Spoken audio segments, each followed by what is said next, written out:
한동훈 전 대표의 당원 게시판 논란. 그는 왜 뒤늦게 사실을 인정했고 국민의힘 내부는 왜 이렇게 시끄러운 걸까? 의혹 제기 2달 만에 나온 전격적인 고백과 함께 앞으로 펼쳐질 여권 내 치열한 수싸움을 자세히 분석해보겠습니다. 한동훈 전 국민의힘 대표가 그동안 수많은 추측을 낳았던 당원 게시판 사건에 대해 처음으로 가족의 글 작성을 인정했습니다. 한 전 대표는 라디오 방송에 출연해 1년 반 전부터 자신과 가족을 향한 입에 담지 못할 욕설들이 넘쳐나던 상황이었다 했죠. 그런 상황 속에서 가족들이 익명이 보장된 당원 게시판에 윤 대통령 부부를 비판하는 사설이나 칼럼을 올린 걸 나중에 알았다고 했죠. 그동안 침묵을 지키다 작년 11월 의혹 제기 이후 처음으로 가족의 연루 사실을 인정한 것이라 전개에 미치는 파장이 상당합니다. 한 전 대표는 가족 명의로 게시물을 올리는 게 비난받을 일이라면 가족을 비난할 일이 아니라며 차라리 자신을 비난하라 했는데요. 이는 가족을 보호하려는 가장의 모습인 동시에 이번 논란을 정면 돌파하여 본인의 정치적 선명성을 강조하려는 승부수로 보입니다. 하지만 한 전 대표는 정작 자신은 당원 게시판에 가입조차 한 적이 없다며 본인이 직접 글을 썼다는 의혹은 명백히 선을 그었죠.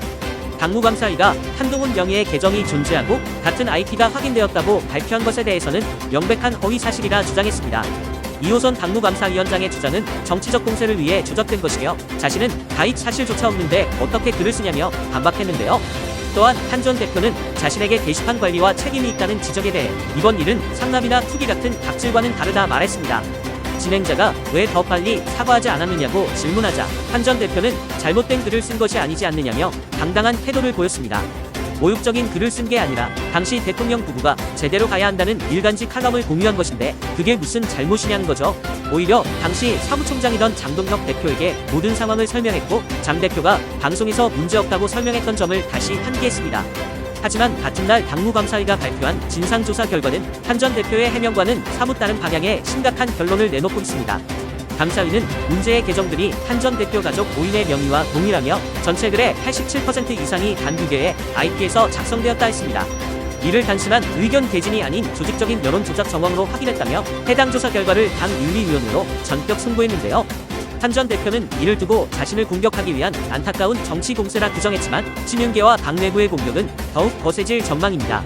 전문가들은 이번 고백이 한 전 대표의 도덕성에 타격을 줄지 아니면 오히려 지지층을 결집하는 계기가 될지 예의주시하고 있습니다. 가족이라는 울타리를 지키면서 대통령실을 향한 정당한 비판이었다는 논리가 중도층과 당원들에게 얼마나 설득력을 얻을지가 관건이죠. 하지만 여권 지도부가 여론 조작이라는 무거운 프레임을 씌우며 압박하고 있어 전국은 걷잡을 수 없는 내분으로 치달을 가능성이 큽니다. 윤 대통령 부부와의 해묵은 갈등이 익명 게시판이라는 지점에서 폭발하며 결국 차기 대권 가드의 핵심적인 변수로 부상한 셈입니다. 정치적 책임과 도덕적 비판이라는 외나무다리 위에서 한 전 대표의 리더십은 이제 그 어느 때보다 혹독한 시험대에 오르게 됐습니다. 과연 한동훈 전 대표는 당무감사위의 하상 공세를 막아내고 흔들리는 당내 입지를 다져 자신의 정치적 가치를 증명해낼 수 있을까요? 뒤늦은 고백과 함께 정면 승부라는 도박에 가까운 선택을 한 한동훈 전 대표의 앞날은 과연 어떤 역사의 기록으로 남게 될까요? 한 치 앞도 보이지 않는 국민의힘 내부의 숨막히는 수싸움 끝에 진정한 승자로 남게 될 인물은 과연 누가 될까요? 구독하고 매일매일 이슈 확인!